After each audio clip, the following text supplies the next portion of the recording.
Reduce, reuse, recycle. You heard the slogan, probably since we were children.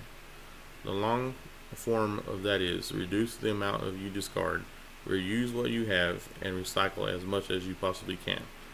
Most of us can agree that is a great idea, and even that is necessary. But how many of us actually do something about it? Put it into practice.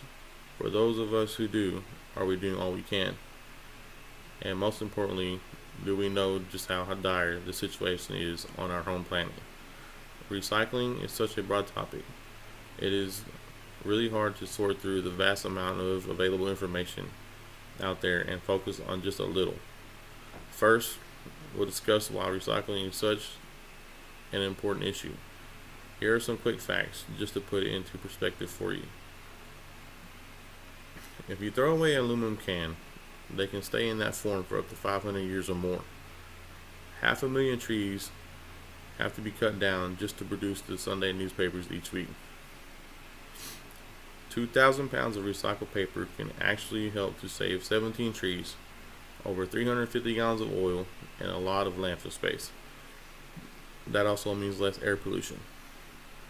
A modern glass bottle could take over 4,000 years to actually decompose, and if it is in a landfill, that number could be much higher.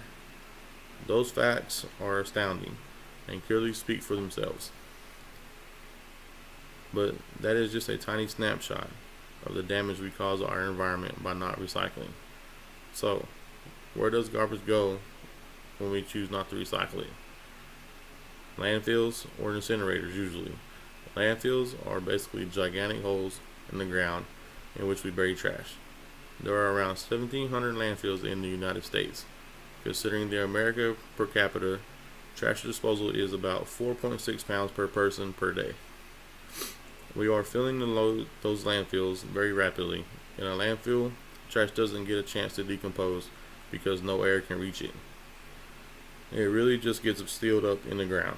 Landfills can also have adverse environmental impacts. They can potentially pollute groundwater and they emit methane gas. If the trash goes to an incinerator, on the other hand, which produces gas and causes smog to potentially acid rain, the ashes are turned into parking lots or roads, or taken to a landfill anyway. Obviously, this does not account for all the garbage that is disposed of by littering, which is a whole problem of its own. Trash that ends up where wildlife live and destroys animals' habitats or natural resources. Garbage in the ocean kills over 1 million sea creatures per year. That number sounds high, and that is because it is. Now, what can we do to help? How can we do our part and spread awareness? Will it make a difference? The answer is yes. In 1993, the U.S. paper recovery saved more than 90 million cubic yards of landfill space alone. Did you know that recycling one aluminum can can save enough energy to run your television for up to 3 hours? By using recycled materials, manufacturing companies would produce fewer greenhouse gases, therefore reducing climate change emissions from incinerators and landfills. Recycling and composting prevented 87.2 million tons of material away from being disposed in 2013. Those numbers are up 15 million tons from the 1980 numbers.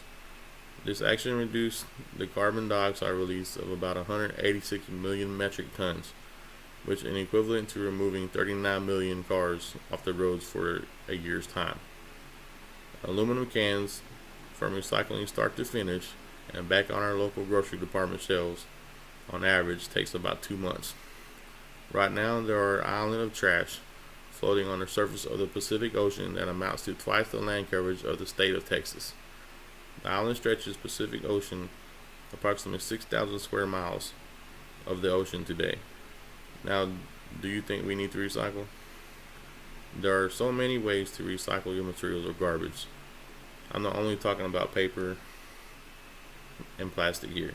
Everything from paper to cell phones, batteries, light bulbs, and even clothes that you so often just toss out after you think they're old or dingy can be recycled into new ones or many other items made from these materials. We need to start instilling in the younger generations that it is very important that we all help in this soon to be, if not changed, way of garbage on the earth that we will end the environment itself. Imagine no more trees, flowers, crops, fruits, or vegetables, or any other resource we need as humans to survive on this earth. There are many resources to help us with questions on how and where to recycle, such as the Green Guide, which helps you with a buying guide of recycled materials and where to buy them, and also a list of green events that are saving our earth a little at a time. Another great site is Earth 911, where you can go and find out what, where, and how to recycle any materials that you may have questions about. Join green events such as Earth Day, where millions of school children are taught the importance of clean air and water. With over 1 billion people on Earth participating on this day to save our planet, it is the most eco-friendly green event in the world. I bet you had no idea that one full-grown tree provides enough oxygen for 4 humans per day. Recycling paper would decrease the amount of trees needed to be cut down in order to keep up with the demand. Recycling paper saves trees, also saving the air quality for us in the future. In conclusion, recycling your everyday garbage, if we work together, can save millions in landfill space, preventing harmful gases from incinerators, the depletion of our oxygen from the cutting of our forests just to get paper, and the overall quality of life and environment on Earth. Be proud to recycle. Who knows, the aluminum can you just recycled today might have just powered your computer long enough to watch this video. Take time to look around at the trees and plants in your neighborhood and realize if we continue the way we are now, who knows how long they will keep us alive.